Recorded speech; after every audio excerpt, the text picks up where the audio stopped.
जपतनवासि शुभोजन धान्य विसर्जन श्रांत करे अयि गुरुदेव हितोत्तम भोजन कल्पन विज्ञ विवेक युते बहु बहु शिष्य निरामय भोजन तृप्ति निरीक्षि लोकहिते जय शरणागत संकटनाशिनि दिव्य शिरोजिनि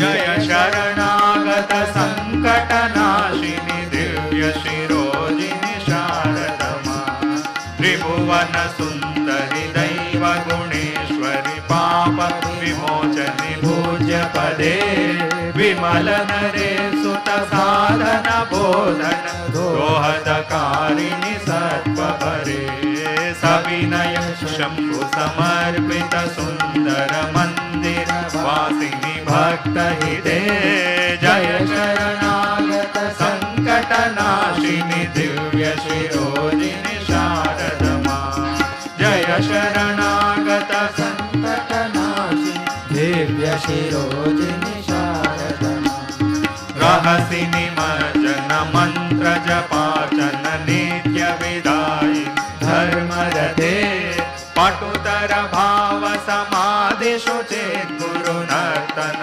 दर्शन भाग्यवृते अयि महिला जन जीवन रीतिषु सौम्य विधायि कर्मरते जय शरणागत संकटनाशिनि दिव्य शिरोजिनि शारदमा जय शरणागत संकटनाशिनि दिव्य शिरोजिनि शारदमा अकलुष वत्सल निर्भय भाषण निर्जित तस्कर धीर बरे अनुपमतावक राग झरीरय मर्जित मानस अयि मनदर्शिनि मामक तावक भेद विभेदि बुद्धि परे जय शरणागत संकटनाशिनि दिव्य शिरोजि शारदमा जय शरणागत संकटनाशिनि दिव्य शिरोजिनि शारदमा त्रिनयन तारक बोधित भंगुर जीवित वेदिनि शांतियुते परिहर मासति कांचन कंकणमस्ति गृहान्तरमागतवान् इतिपति दर्शन भाषण लालित नित्य सुवासिनि हेमलते जय शरणागत संकटनाशिनि दिव्य शिरोजिनि शारदमा जय शरणागत संकटनाशिनि दिव्य शिरोजिनि शारदमा अनुपम सुंदर सत्य शिवा वै दान विनोदिनि धर्मपदे जय जय पंचमहोज्ज्वल दक्षिषु योग निरूढिनि धीरनुते असदृश चिन्मय शक्ति सुबोधित धन्य सुजीवन जीवनुते जय शरणागत संकटनाशिनि दिव्य शिरोजिनि शारदमा जय शरणागत संकटनाशिनि दिव्य शिरोजिनि शारदमा असदृश पावनि मोदिनि खेदिनि केवल चिन्मयि सत्यरते अमर निरंजन निर्गुण निष्कल केवल चिद्घन शांत पदे जय जय शंकरि सर्व शुभंकरि दुष्ट शिवंकरि शिष्टनुते जय शरणागत संकटनाशिनि दिव्य शिरोजिनि शारदमा जय शरणागत संकटनाशिनि दिव्य शिरोजिनि शारदमा उपनिषदर्थ विचारण निष्कृत सत्य विलासिनि विश्वगते त्रिगुण में दूर विमुक्तयतीश्वर सेवित सुंदरि हंसनुते परम पदाश्रय कामनयाश्रित भक्त सुजीवन देवी शिवे जय शरणागत संकट संकटनाशिनी दिव्य शिरोजिनी शारदमा जय शरणागत संकटनाशिनी शिरोजिनी शारदमा जय जय हे जय सर्वनुते तव नाम वदामि सदा परमे जय जय शाम्भवि पालय मां तव दास जनोऽस्मि महामहिते जय जय शाश्वती मे हृदयान्तर गूढनिवासिनि नौमि शिवे जय शरणागति संकटनाशिनि दिव्य शिरोजिनि शारदमा जय शरणागत संकटनाशिनि दिव्य शिरोजिनि शारदमा जय शरणागत संकटनाशिनि दिव्य शिरोजिनि शारदमा जय शरणागत संकटनाशिनि दिव्य शिरोजिनि शारदमा जय शरणागत संकटनाशिनि दिव्य शिरोजिनि शारदमा जय शरणागत संकटनाशिनि दिव्य शिरोजिनि शारदमा जय शरणागत संकटनाशिनि दिव्य शिरोजिनि शारदमा जय शरणागत संकटनाशिनि दिव्य शिरोजिनि शारदमा जय शरणागत संकटनाशिनि दिव्य शिरोजिनि शारदमा जय शरणागत संकटनाशिनि दिव्य शिरोजिनि शारदमा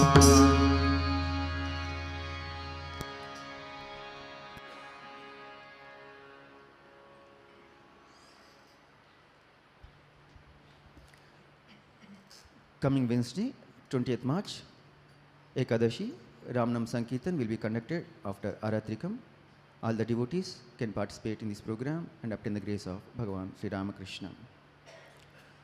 వచ్చే బుధవారం మార్చి 20వ తేదీ ఏకాదశి పర్వదినం ఆరాత్రికం అనంతరం రామనామ సంకీర్తన నిర్వహించబడుతుంది. భక్తులందరూ ఈ కార్యక్రమంలో పాల్గొని భగవాన్ శ్రీరామకృష్ణ కృపకు పాత్రులు కావాల్సిందిగా విజ్ఞప్తి. All the devotees can partake of prasadam at Puja Mandapam after Jaykaram.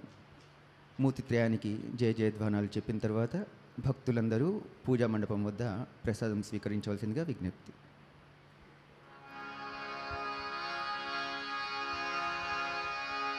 जय भगवान श्री रामकृष्ण देव की जय जय श्री शारदा माई की जय जय स्वामी विवेकानंद महाराज जी की जय